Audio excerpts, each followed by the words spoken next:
बहुत पुरानी बात है। एक बहुत सुंदर नगरी के सामने दो भिक्षु अपने गुरुजी के साथ भिक्षा मांगते हुए गुजर रहे थे। तभी गुरुजी की नजर उस सुंदर नगरी पर पड़ी।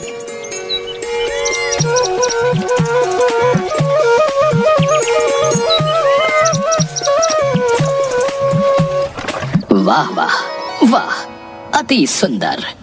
इस नगरी को देख के तो आंखें तृप्त हो गईं। बहुत सुंदर नगरी है। हाँ गुरुजी, बिल्कुल सही कहा। बहुत सुंदर नगरी है। बस यहाँ भिक्षा भी सुंदर मिल जाए तो आनंद ही आनंद है। बिल्कुल सही फरमाया प्रेमपाल। अब बस इस नगरी में झोली भर मिठाइयाँ और पकवान मिल जाएं, फिर तो आनंद ही आनंद है। अच्छा अच्छा, ठीक है। चलो अब ध्यान से सुनो। कुछ भिक्षा में मिले तो भगवान को भोग लगे। बच्चा प्रेमपाल, तुम नगरी में पूर्व दिशा की ओर जाओगे, और बच्चा वीरपाल, तुम नगरी में पश्चिम दिशा की ओर जाओ। और जो भिक्षा में मिले सहज स्वीकार कर, सूरज ढलने से पहले यही मिलना। चलो चलो, अब भिक्षा के लिए प्रस्थान करो। जी गुरुजी महाराज।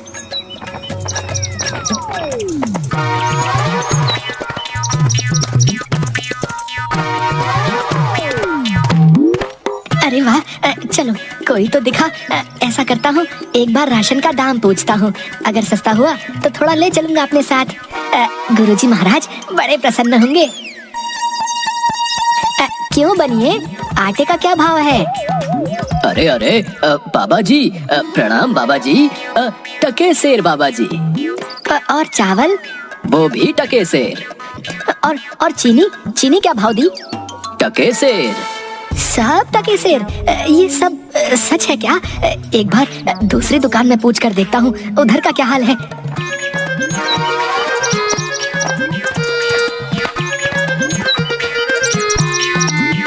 अरे बेटी, टमाटर कैसे दिए? टके सेर बाबा जी। और गोभी? टके सेर बाबा जी, ये भी टके सेर।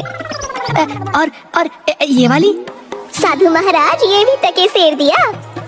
अरे वाह वाह वाह, आनंद ही आनंद, सब टके सेर।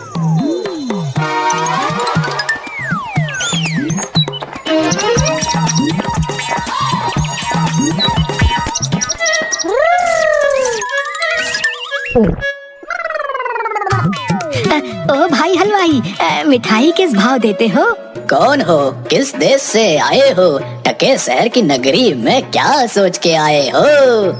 कविता, तो हम कहाँ कम हैं? ये लीजिए।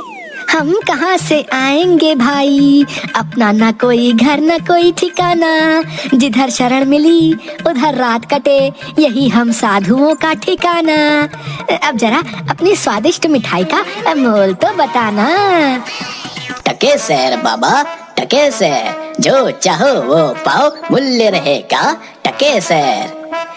ये क्या कहते हो हलवाई? सब टके सेर? सारी मिठाई टके सेर? वाह भाई वाह, नाम क्या है इस टके सेर की नगरी का हलवाई? बाबा अंधेर नगरी।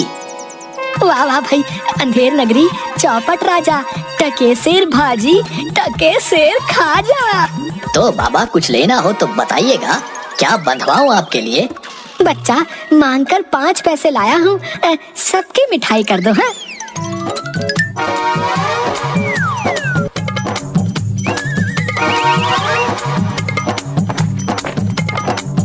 वाह वाह वाह वाह, क्या किस्मत पाई है। आज तो भिक्षा में प्रभु ने प्रसन्न कर दिया। जय हो प्रभु, जय हो।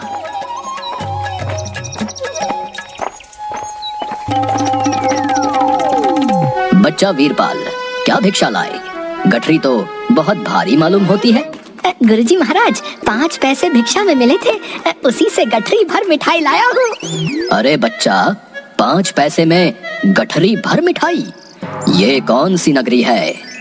अंधेर नगरी, चौपट राजा, टके सेर भाजी, टके सेर खाजा। अरे राम राम राम राम, राम बचाए लाखों पाए। बच्चा, ऐसी नगरी में तो एक क्षण बिताना भी हमारे लिए उचित नहीं, जहाँ टके सेर भाजी और टके सेर खाजा बिकता है। गुरुजी, ऐसा तो संसार भर में कोई देश नहीं है जहाँ 2 पैसे पास रहने से मजे से पेट भरता है। मैं तो इस नगरी को छोड़कर नहीं जाऊंगा। हाँ देख बच्चा, पीछे पछताएगा। मैं तो इस नगरी में एक पल भी नहीं रहूंगा। देख मेरी बात मान, पीछे पछताएगा। मैं तो जाता हूँ, पर इतना कह देता हूँ कि कभी संकट पड़े तो याद करना। देख वीरपाल क्यों जिद करता है? जब गुरुजी ने कहा चल तो चल यहाँ से, यहाँ रुकना उचित नहीं। अरे जा जा चिपको कहीं का, चिपका रहे अपने गुरुजी से। मैं तो इस नगरी में पेट भर खाऊंगा। तू भूखा भिक्षा मांग, मैं नहीं जाने वाला।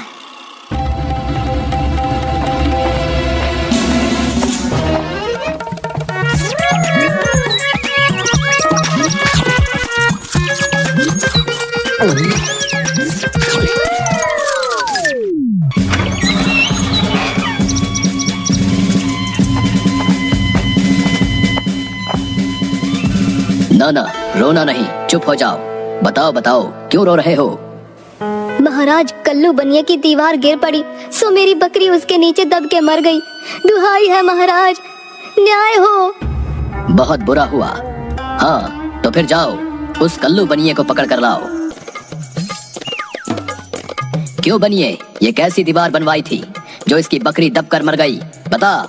महाराज, मेरा कुछ दोष नहीं, कारीगर ने ऐसी दीवार बनाई कि गिर पड़ी, इसमें मेरा कुछ दोष नहीं। ये तो बेकसूर है, छोड़ दो इसे और कारीगर को पकड़ कर लाओ। हाँ, सारा किया धरा उसी का है। क्यों कारीगर, इसकी बकरी क्यों मर गई? महाराज, मेरा कोई कसूर नहीं, चूने वाले ने चूना ही ऐसा खराब बनाया कि दीवार गिर पड़ी। अच्छा तो ये बात है। खैर, उस चूने वाले को बुलाओ। क्यों चूने वाले, तुमने कारीगर को खराब चूना क्यों दिया? बताओ, नहीं तो तुम्हारी खैर नहीं। महाराज, मेरा कुछ दोष नहीं, भिष्टी ने चूने में पानी ज्यादा डाल दिया, इसलिए चूना कमजोर हो गया होगा। हाँ। अच्छा, अब समझ आई बात। उस भिष्टी को लाओ हमारे सामने।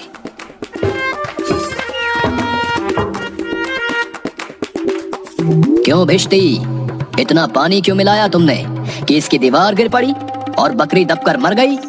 महाराज, गुलाम का कोई कसूर नहीं, कसाई ने मशक ही इतनी बड़ी बना दी थी कि उसमें पानी ज्यादा आ गया। अच्छा, कसाई को लेकर आओ और इस भिष्टी को निकालो यहाँ से।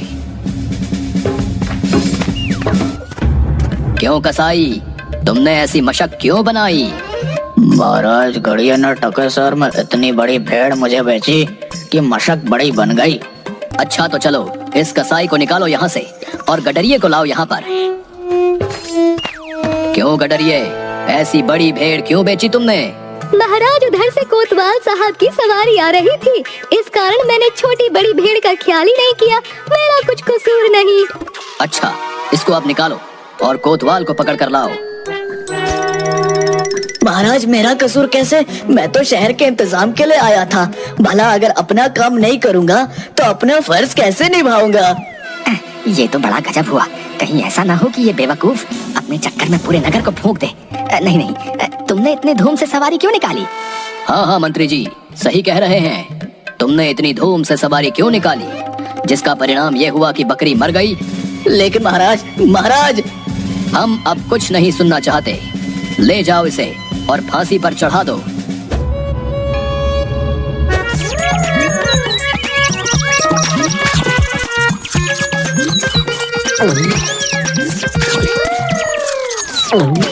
गुरुजी भी ना मुझे इस खूबसूरत नगरी से जाने को बोल रहे थे। मानता हूँ कि नगरी कुछ कारणों के लिए अच्छी नहीं, लेकिन मुझ साधु का क्या, मुझे तो खाने को चाहिए और आराम करने को। वाह वाह वाह, लड्डू तो बहुत ही स्वादिष्ट है। कुछ ही दिन हुए हैं अभी नगरी में, कहीं मैं मोटा तो नहीं हो गया। तभी राजा के कुछ सिपाही वीरपाल को घेर लेते हैं। यही मोटा सही है, चल जरा चल, मिठाई खाकर खूब मोटा हो रहा है, आज मजा मिलेगा तुझे। अरे ये आफत कहाँ से आई? अरे भाई, मैंने तुम्हारा क्या बिगाड़ा है जो मुझे पकड़ते हो?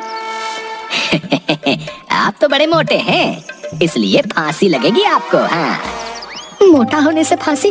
अरे अरे, ये कहाँ का न्याय है? अरे साधुओं से हंसी नहीं की जाती। बच्चा जाओ जाओ यहाँ से, मैंने भोजन कर लिया है, अब साधना का वक्त है, जाओ। साधना तो हम करवाएंगे। जब सूली पर चढ़ जाओगे तब पता चलेगा कि फांसी है या हंसी है। सीधी तरह चलते हो या घसीट कर ले जाएं? बात क्या है? एक साधु आदमी को बिना किसी बात के फांसी पर चढ़ाना चाहते हो?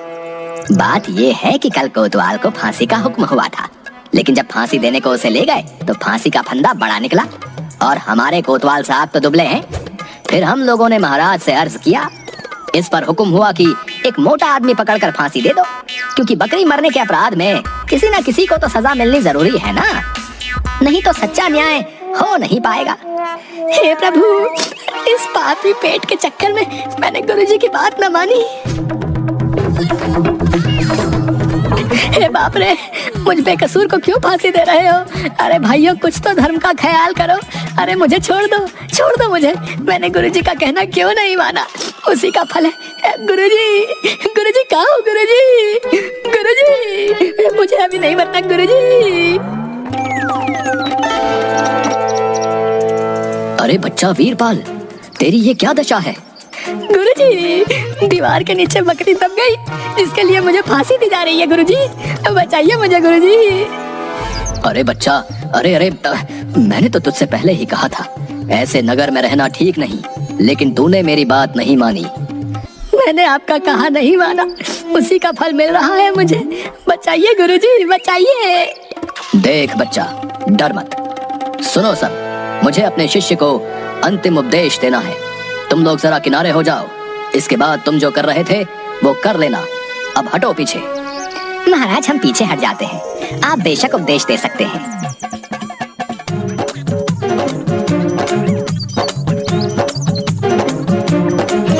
तब तो गुरुजी, हम अभी फांसी पर चढ़ेंगे। अरे नहीं बच्चा, हमने इतना समझाया नहीं मानता। हम बूढ़े हुए, हमको चढ़ने दो फांसी पर। भला तुम्हारा पूरा जीवन शेष है, मजे से गुजारो।